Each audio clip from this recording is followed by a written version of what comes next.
I felt that I'd come home in many ways. I never felt a stranger. I never felt myself to be an outsider, especially after I was initiated into the Vodun in Haiti. I felt that these are people that I know, but I should know more about. And it was always a thing of questing, whether it was a meal at somebody's house and different food that I wanted to know about and how to make it, or whether it was going to a ceremony. I felt I belong here. I didn't feel that I wanted to come back and stay forever, but I felt that somewhere or another were bridges and ties that I was destined to cross.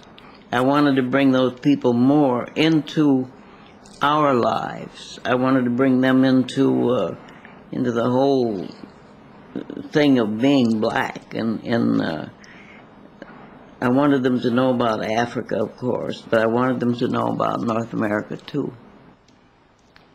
And there seems to have been a very strong spiritual connection.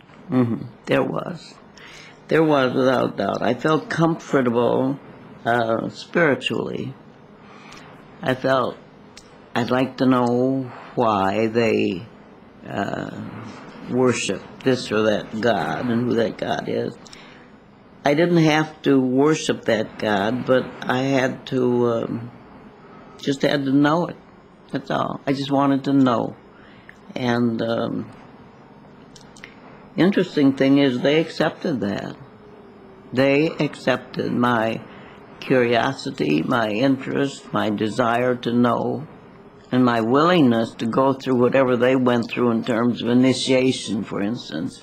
My willingness and eagerness to be initiated into their cults was important to them.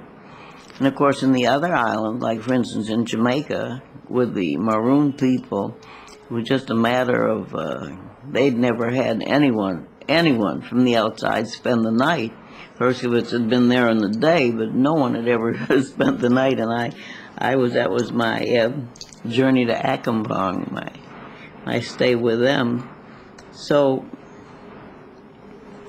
it was my interest in being a part of them that made them open up to me. And this has followed me my entire life. With all of this wonderful material, was it very clear to you then exactly what you were going to do with it and how you were going to know? I didn't know. No, I didn't. I wasn't sure that I wouldn't lean more heavily on the academic side.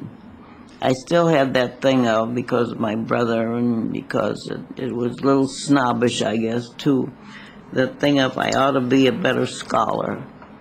Then it dawned on me after many years that I was not only a scholar, I was an innovator. And that gave me such a, really, it was like a whole new life to know that I had brought things to this point. And that's when I think I began to enjoy my mature life. I really did, and I still do. It's good to know that something needed to be done and that you did it. And with me, it was good to know that these people needed to know more about themselves, and the world needed to know more about them. And those things I was able to do, and I felt very accomplished in doing them.